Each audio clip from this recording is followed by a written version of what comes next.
Please, I am here again to beg the government, President Tinubu, and the governor of Oyo State, Eyin, to please help us and dialogue with these people.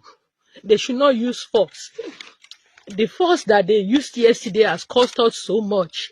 It has added to our problems. In fact, one of us has been picked that they are going to kill him because government tried to help us by force.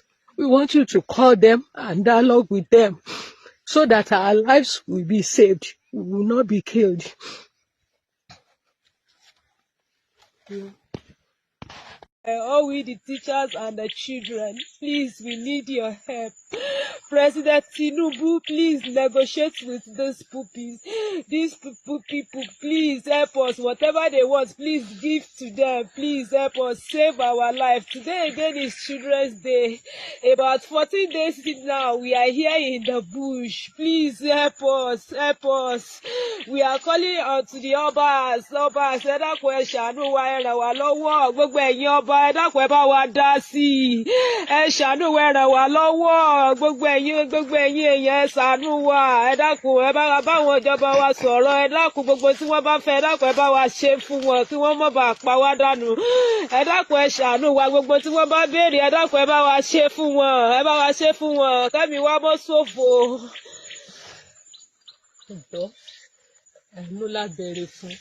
Please be merciful to us. Ẹ ṣàánú fún wa, please. Ẹ jọ̀ọ́, please. Ẹ wo ọ̀rọ̀ tí mo fẹ́ sọ gbogbo àwa babaláwo gbogbo àwọn oníṣẹ̀ṣe olórí ibùkún aládàánwò táyé wo bàjẹ́ tán yányán ayé èmi náà yọra tèmi náà kúrò tí gbogbo yín tẹ́ ẹ̀ ní àbìlù àṣàṣì tẹ́ ẹ̀ sàṣìra yín ní family house tẹ́ fi bá ti ara yín jẹ́ tẹ́ ẹ̀ lè sàṣì àwọn olórí ibùkún Boko Haram tẹ́ ẹ̀ lè sàṣì gbogbo àwọn agbèrè tí wọ́n ń kógun jà yín ẹ ṣòfò ni o gbogbo ẹ̀yin oníṣègùn ẹ̀yin babaláwo olórí ibùkún sẹ́fàsẹ́fà wá sẹ́fà olórí ibú yín ẹ̀yin olórí ibùkún yọ lọ́sùn àdánwò aláyé bàjẹ́ ọmọ ẹgbẹ́ òfò tẹ́ ní tí wọ́n fi ń pa yín ní rèwerèwe orí yín ò burú ẹ ṣòfò dànù lẹ̀ Yorùbá ni ayé yín àdàmọ́ ẹ sórí burúkú ni ẹ wò tẹ́ ẹ̀ rí ògbó.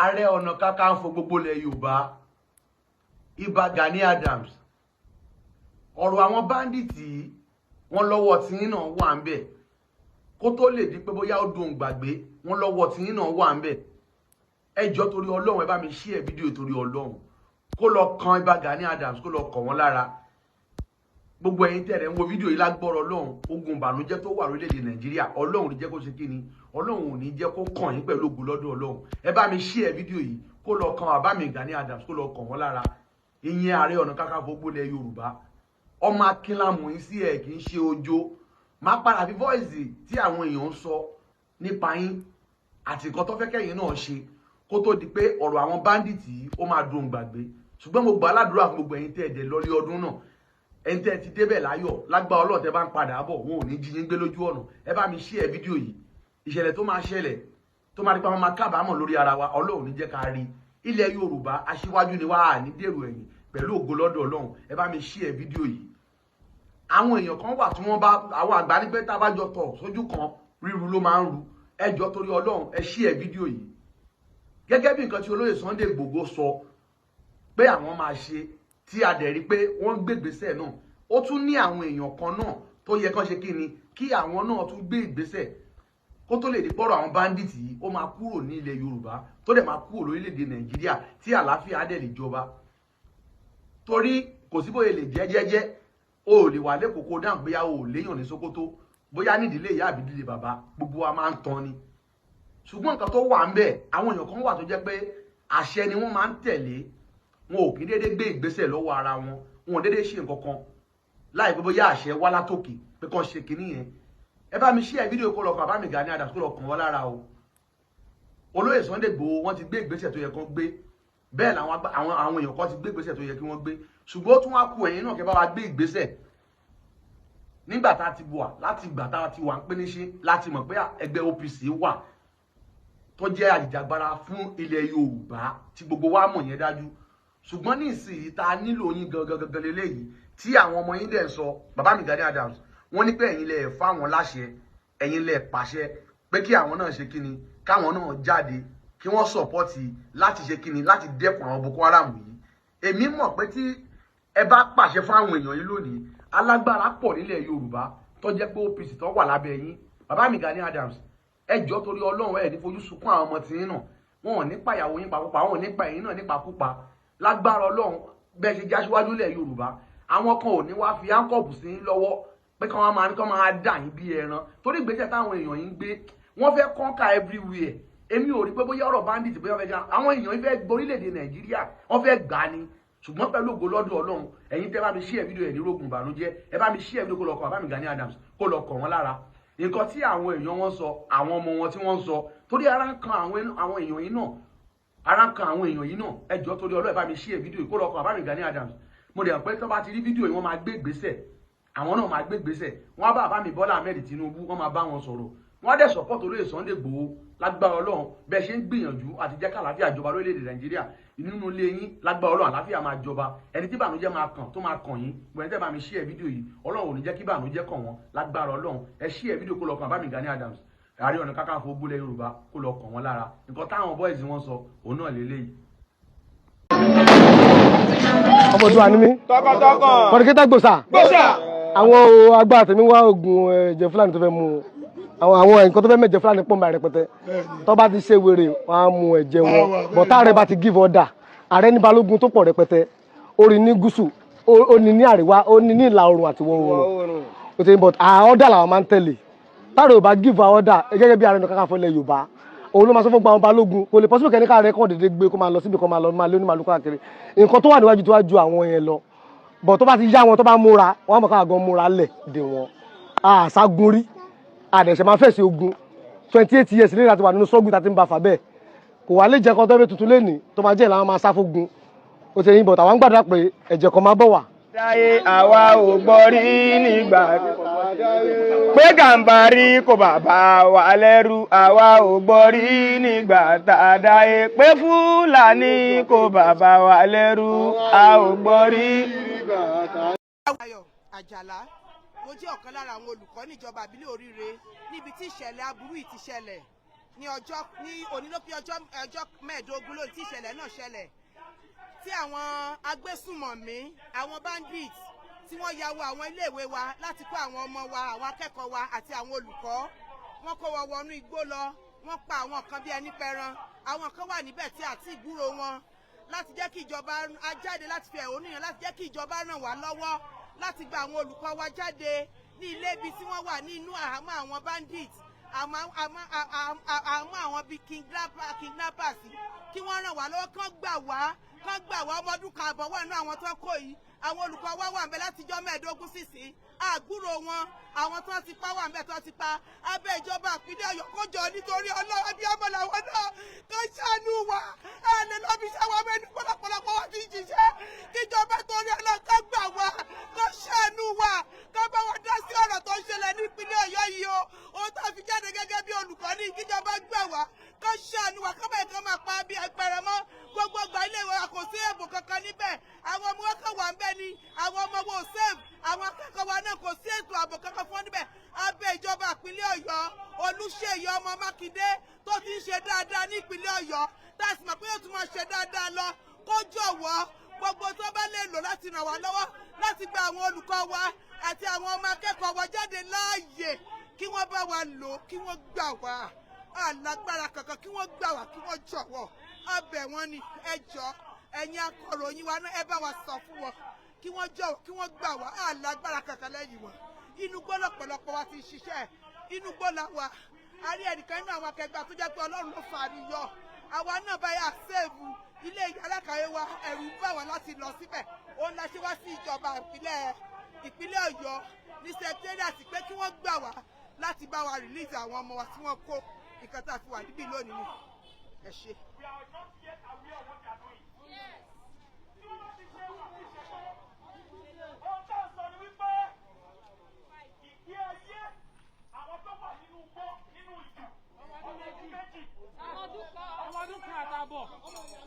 Ìdílé mi ọmọ mẹ́rin láti ara bàbá àti ìyá kan ló wà nínú igbó let us be human. Nobody's against government. Àtẹ̀jú ìjọba mọ́lẹ̀. Ìtàn ṣe kò tí ì lòdì fóyè tó pé. Ìtàn ṣe kò tí ì lòdì sí òfin. Kò lòdì sí ìṣẹ̀ṣe Yorùbá. Kò lòdì sí ẹ̀sìn Kìrìsìtẹ́nì. Kò lòdì sí ẹ̀sìn Islam. We are calling on your moral conscience. He who has assumed public trust must consider himself a public property. We need to see our governor. Thank you. Yes, sir. We are fine, sir.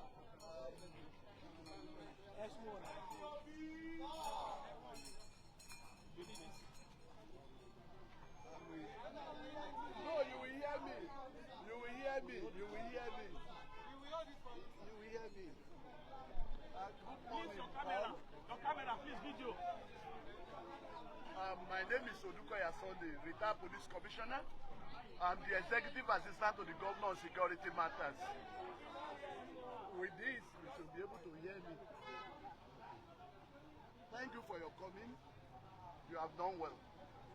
Nobody is criticizing your coming. It is your right to protest. It is your right to let the government know whatever you need. And let me let you know that on this issue is very, very unfortunate that this happened. But at the same time, let me assure you also that the government is not folding hand on this matter. It's only that there are some issues that we don't need to open up to the public so that all our methodology on this matter will not be leaked out. But I assure you, since this incident happened, the governor has been on top of the situation. I've been there severally. Even Professor Alamu can attest to this, that we've been going there. Even the SA security was there yesterday. I've been there more than 9 times. Even the king of SLA can attest to this also. And the people from Yawata can attest to this also. We are not folding out. I'm giving you that word of assurance. Issues are going on. You get the point now. I assure you. But mo ṣẹ̀ṣẹ̀ ti church dé ni ṣùgbọ́n èní jẹ́ ó wà lára àwọn ọjọ́ tí ìbànújẹ́ àti ìpòrúurú ọkàn tó bá mi jù. Ní last week Sunday, I'm a member of the Redeemed Christian Church of God, a devoted member. Ní last week Sunday, wọ́n sọ fún wa wọ́n la máa gbàwé ọjọ́ mẹ́ta, which started on Friday, Saturday tó parí lẹ́nu. Wọ́n wá ní èní Sunday kò ní sí service throughout this country ní Redeemed Christian Church of God. Wọ́n la máa jáde. So wọ́n la máa ṣe peaceful work protest. Bọ́n ṣe pè nìyẹn. Pé every church member a ní sọ anything, a kàn máa gbé placards dání, a máa oríṣiríṣi àwọn instructions ló máa wà lórí ẹ̀. So wọ́n ṣàfún wa ní àwọn kìíní yẹn. Èmi tiẹ̀ ti múra, I have prepared. On getting to the church today, n tó bí mi nínú jù nìyẹn. Wọ́n wá ní wọ́n tún receive another message lánàá wípé gbogbo rìdíìmù kan má ṣe protest yẹn mọ́. Bàbá Adébóyè. Now àwọn èèyàn ti máa ń stand against the Church of God. I will never do that because I believe in the person of Jesus Christ. Ṣùgbọ́n nínú ẹ̀yin pastor wa ní Nàìjíríà mi ò ní ẹ̀fà gbà yín gbọ́ nítorí wípé n tí Ọlọ́run sọ ọ̀rọ̀ Ọlọ́run lèmi máa tẹ̀lé. Nítorí wípé the wife of the president of this country, Olúrẹ̀mí Tinubu, ó jẹ́ pastor Redeemed. Wọ́n gave order ẹ̀dẹ̀ stop protest yẹn. Bàbá Ọlọ́run á bí yín, camp president Ọlọ́run á bí yín, PFM president Ọlọ́run á bí yín pé báwo lẹ ṣe ṣe. Ẹkún gbọ̀n mi ní church lẹ́nu. I am a teacher. Ẹ wọ́n ṣe behead teacher ní Ọ̀yọ́ state l'Ógbómọ̀ṣọ́. Ògbómọ̀ṣọ́ is very close to us here. We are no longer safe. We are doomed. The church is finished. The ministry is finished. Everything is finished. Ẹ ti fi ọ̀rọ̀ Ọlọ́run ẹ ti fi tú wa jẹ. Ẹ ń gbà lọ́wọ́ àwọn aláìní, ikú ń pa àwọn aláìní yẹn ẹ lè jà fún wọn. Ṣebí ẹ wà influential. Kí ló dé tẹ̀ ló influence yín yẹn? Kẹ́ fi save àwọn poor masses. Now I've come to believe what they said about you ministers of God. Most of you are very corrupt. Bàbá, Ọlọ́run á bí yín. Ọlọ́run á bí gbogbo yín pátá, gbogbo ẹ̀yin tẹ́ jẹ́ adarí ẹ̀sìn wa, wọ́n pa wá à ń kú. Ṣé bí church ló yẹ kó jẹ́ safe place táwọn èèyàn máa sá lọ? But church yẹn ń sìn ó ti gbà bọ̀dẹ̀. Ẹ ti jẹ́ kó gbà bọ̀dẹ̀, ẹ ti báṣẹ́ ìránṣẹ́ Ọlọ́run jẹ́, ẹ báṣẹ́ ìránṣẹ́ Kristi jẹ́. Gbogbo ẹ̀yin pásítọ̀ yẹn, mélòó nínú yín ló jáde sọ̀rọ̀? Bọ́n ṣe pààyàn l'Ógbómọ̀ṣọ́, nọ́ọ̀sì mọ́dà yẹn àti ọmọ tí ò tó ọdún kan yẹn ṣì wà nígbó. Ọlọ́run á bí yín. Àwọn wo lẹ̀ ń ṣèjọ lé lórí? Àwọn wo lẹ̀ ń ṣe ministry lé lórí? Ikú ń pa wọ́n, ẹ̀ẹ́dẹ̀ sọ̀rọ̀. Wọ́n ń pa wọ́n lójoojúmọ́, ẹ̀ lè jà fún wọn. Wọ́n ní kí redeem ṣe protest, bàbá. You stop that protest, bàbá Adébóyè. Láti ìgbà tí mo ti wà ní kékeré ni mo ti like yín. Mo máa ń ka, even kó tó di pé mo di redeem, gbogbo àwọn devotional stuff tẹ́ máa ń ṣe yẹn mo máa ń kà. Ṣùgbọ́n tí ẹ ṣe lénìí, bàbá, Ọlọ́run á bí yín. Tó yẹ kẹ́ jẹ́ kí gbogbo àgbáyé mọ nǹkan tó ń ṣẹlẹ̀. Ẹ wá náà fẹ́ islamize Nàìjíríà pẹ̀ ní jẹ́ kó islamize ọ̀nà ẹ̀dá. Ẹ cancel protest nítorí pé ẹ gba order láti Abuja. Gbogbo yín alátẹnujẹ oníjẹkújẹ ni gbogbo ẹ̀yin pásọ̀ wa. Ẹ ń bá àwa tá a jẹ́ ọmọ ìjọ yín jẹ́. Ẹ ti fi ẹ̀sìn, ẹ ti fi bayé àwọn èèyàn jẹ́. Dáwó lè ní dáwó lọ́la, poor masses, owó onírúurú aláta ẹ̀ ń gbà lọ́wọ́ àwọn aláìní.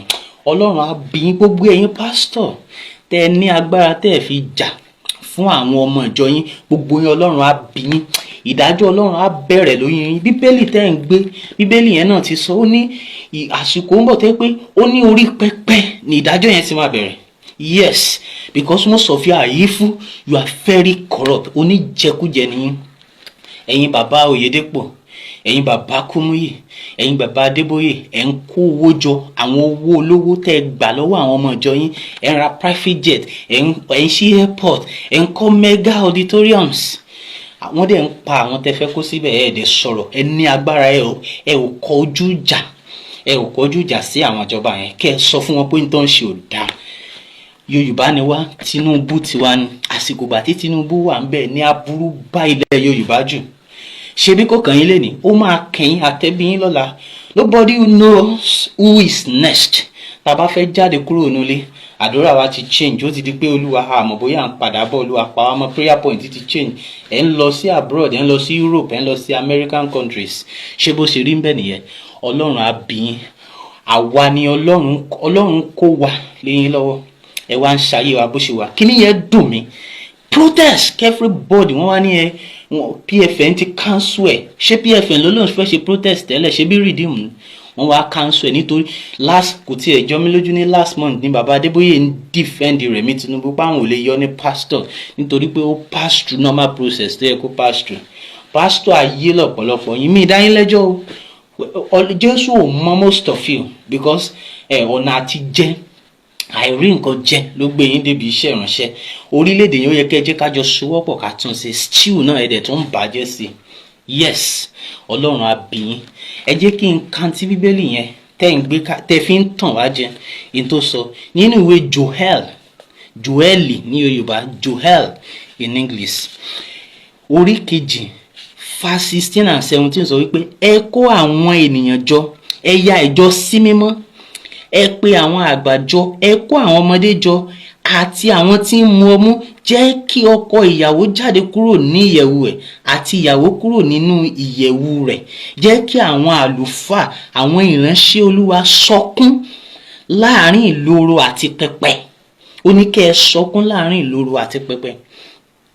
Sì jẹ́ kí wọ́n wí pé dá àwọn ènìyàn rẹ sí, Olúwa, má sì fi ìní rẹ fún ẹ̀gàn tí àwọn kèfèrí yóò fi máa jọba lórí wọn. Èéṣe tí wọn ò fi wí nínú àwọn ènìyàn pé Ọlọ́run wọn á dà? Bàbá, Ọlọ́run yín dà.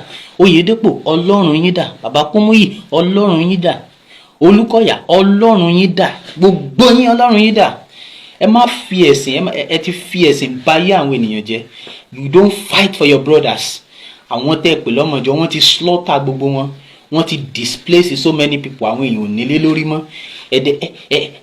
Ẹ̀dẹ̀ ń wàásù. Irú wàásù wo ló wà lẹ́nu yín? Irú ìwàásù wọ́n tún wá ní ká ṣe peaceful protest. Ẹ tún wá cancel. Gbogbo ẹ̀yin pásọ̀ yẹn Ọlọ́run á bí yín. Gbogbo ẹ̀yin tó yẹ pé ẹ ti corrupt ara yín. Nǹkan tẹ́ ń gbà lọ́wọ́ àwọn olóṣèlú. Ẹni tó yẹ kí ẹ jẹ́ ká pọwọ́pọ̀ ká lé Tinubu dànù ní máa yẹn tó jẹ́ ọmọ wa tó wá tó ń fikú pa wá. Ògbómọ̀ṣọ́ bí báyìí ẹgbẹ́ wa ló wà ní Ògbómọ̀ṣọ́ North. We are very very close. We are no longer safe. Nothing is left. Ẹ wá ń parọ́ ẹ̀ ń fi tàn á jẹ. I'm a redeemed Christian Church of God member, a devoted member. I am a teacher by profession. Tí mo bá lọ sí school mi ó bọ́ sínú igbó, ẹ̀rù máa ń bà mí ni. Mi ò ní peace of mind. Mo máa ń tiẹ̀ kọ́kọ́ wò pé táwọn ọ̀gá bá sá lọ bó ní lives àwọn ọmọ yìí, àwọn ọmọ tá à ń kọ́. Ẹ ti bà everywhere jẹ́. Ẹ̀sìn ẹ ti fi ẹ̀sìn báyé àwọn ènìyàn jẹ́. Ní tí Jésù Kristi àti Ọlọ́run sọ ẹ ò ṣe mọ́. Mámónì lọ́lọ́run yín, owó lẹ́ ń sìn, owó tẹ́ bá ti rówó yín tó ń ṣe yín ti tán nítorí pé Rẹ̀mí Tinubu wà influential. Ẹ wá council peaceful protest tó yẹ kí gbogbo rìdíìmù ṣe lénìí.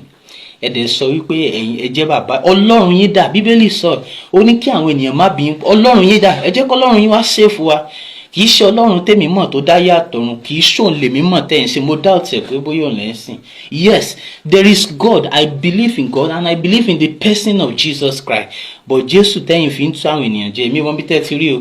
Ọlọ́run yín yẹn dà. If truly you have God, let him come and save us.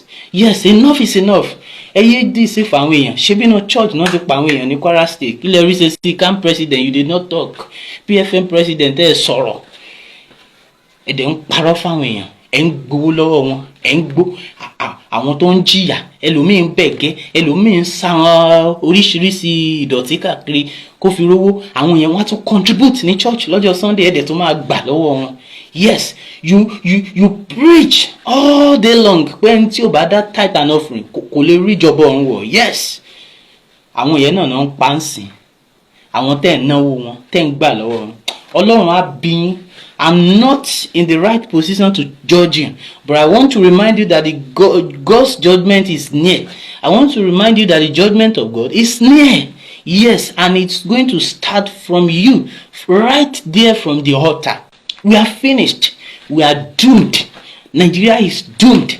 The church is finished. The church is compromised. Yes, the church is corrupt. Religious leader, you are very, very corrupt. Our brothers and sisters in the bush, how many of you have come out to speak against these things? Everyone sọ pé wisdom is profitable. God is watching you. On Children's Day, I start with painful solidarity, protesting for the children in the captivity of the Fulani beast. Dear fellow children in captivity, you are not forgotten. Here I am, calling for your safety. My voice and soul, they cry loud for your freedom. Please hold on to strength for the powerful future embedded in you. My heart is heavy with weight of your pain, the fear in your heart, children in court. It is not your fault to go to school, to seek for some knowledge, but here you are, for good 12 days with one uniform. Your community has failed you. Your leaders have failed you. Your nation has even failed you. On behalf of you, this is the question for the government. Who took an oath? Who swore to save lives and properties? Save lives and properties. But for how long? For how long? For how long are they going to secure your release from the danger of the Fulani beast? Save Yoruba land. Save our children. Save Nigeria. Nigeria is bleeding. Save us. Save Nigeria. Good morning, fellow citizens of Nigeria. Please, let me be on my knees as I want to do this video because this is a special appeal. Mrs. Oluremi Tinubu, First Lady of the Federal Republic of Nigeria. Today is Children's Day. At least you are the mother of the nation. It's the right time to ask for a special request. I want to specially request for just one thing. And Mama be this, so we no get another one. Oluremi Tinubu, Ejo. It is you we want to ask a simple question. Please, man, we want to ask you. You need to help us, oh. You need to help us. Madam, what do you dey drink for night when they take sleep? What do you drink? Because No normal mother can sleep again in this country, Nigeria. Anything that concerns Nigeria, Gbogbo abiyamo osun. Esma, again, Kunef, Ewo, let me even prostrate for you. Ego, we need your favor. Ojuloroju shanu, shanu wa. Let us know, Ejawaton. Help a sister, help a mother like you. Because, Siam, ele ilo leju, amylodi tripling. Siam, Olomele wala ti Ghana ni. Siam, all on prescription. You see, we don't complain, Kaya. Madam, no be this kind of thing you dey drink when they take sleep. You need to help us. Whether you declare it through Pharmaceutical Association of Nigeria, NAFDAC, anti-narcotic, whatever it is.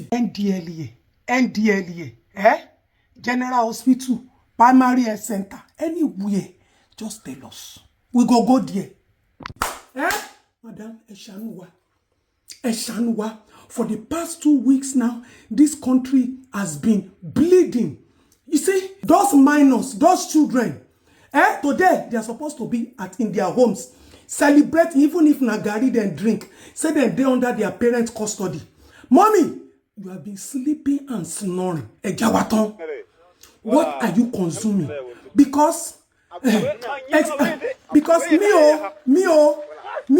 since the day where I become mama, Mommy, you need to tell Nigerians, what do you consume that you can sleep at night and you can snore? Because if you are not sleeping, you would have seen it on the president's body. You see that president it in heart attack or what in stroke. As long as you and daddy, you are still walking freely and so that means that two people are sleeping. One year abiyamo igbopo omo e ko ma tati were. Eyin gbo ekun omo yin e farabale se primary e ti gba winner. Congratulations Ejawaton. What have you been consuming to sleep? Because no right thinking mother has been sleeping for weeks now. No right thinking mother has been sleeping for weeks. Some children, you see all those videos, children in the bush, battery beating, plastic melting on their body. Esma, First Lady, what are you drinking to sleep? We don't use cocodamol. We don't get headache, paracetamol, extra, Panadol extra. What? Now we don't use. Mommy, show us the way. Help a sister. Help a sister. If it is the same mind, the same heart, the same emotion, the same compassion that is in us, that is in you, Mr. Oluremi Tinubu, help us. Ejawaton, eyewo wa ran báyìí. Ejo, eyewo wa ran eshanu wa. Let us too kuku know that all mothers should go and rest. Fọkàn kankan balẹ̀. Lọ fọkàn balẹ̀, kò ṣiṣẹ́ mọ́. Election nìkan ló ṣiṣẹ́ fún. First Lady, please help us. What are you using? Because you are glowing. You are shining. You not do like say anything, do your children for this country. You not be like say, Pikin, they even touch Pikin, talk less of say they beat Pikin. Help a sister, what are you drinking? Odunyi da shaka, Shalodunyi da pako, Okoyi day. If not the same human flesh, because it's like our bodies are all the same. We get breast, we get nyash, but our mind, you not be the same. Esma, if you cannot tell us what you are drinking, that you can close your eyes, snore and sleep, John to the alone, save these children. Did you sign oaths? Are they threatening you? Then your bati ele help. I shall nora. Not even ekbele. It is well. It shall be well. First Lady Miss Oluremi Tinubu, abiyamo tin ori o. Your kind of abiyamo is unique. Unimitable but unique.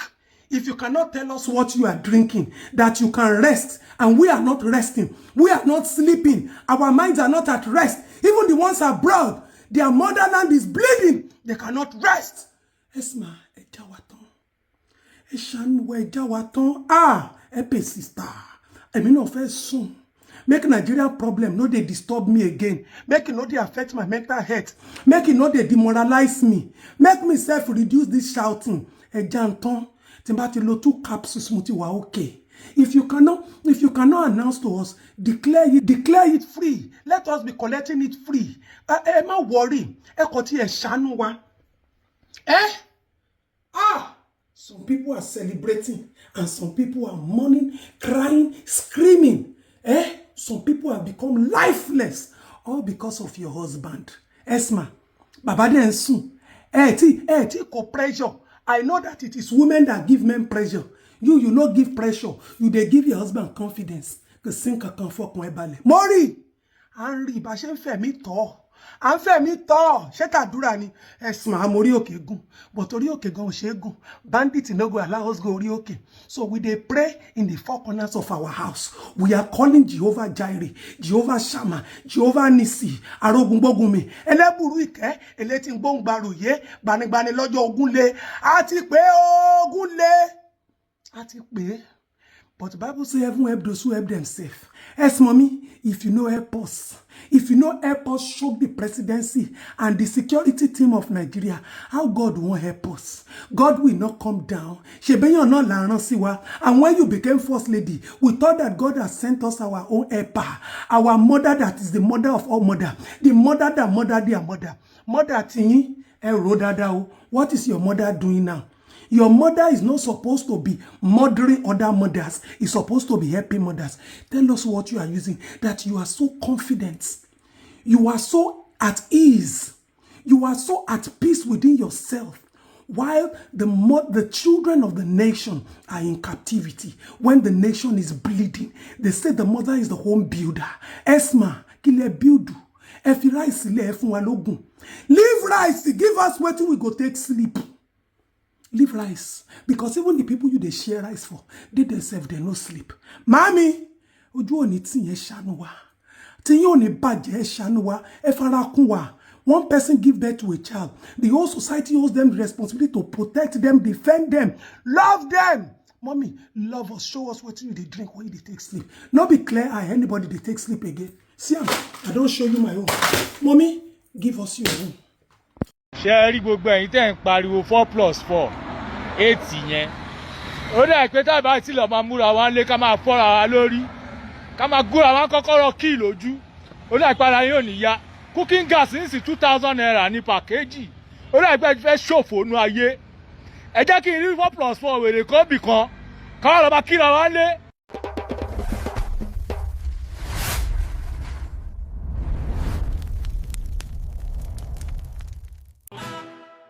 Wetin you dey wait for?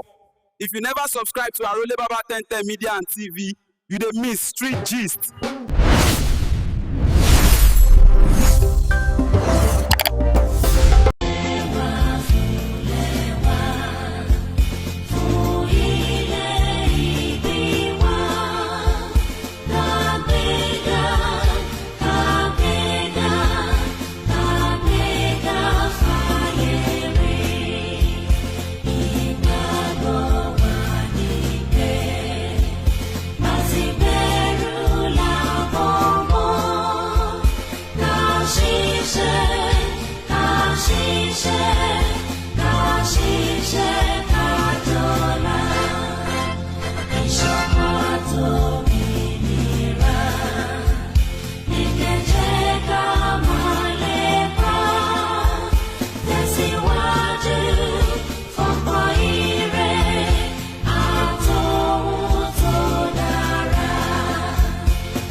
Mo jẹ́ ẹ̀jẹ́ fún orílẹ̀-èdè mi ilẹ̀ Odùduwà tó ń ṣàn fún wàrà àti fún oyin, ilẹ̀ tó kún fún àwọn akọni ọgbọ́n ètò àti òye.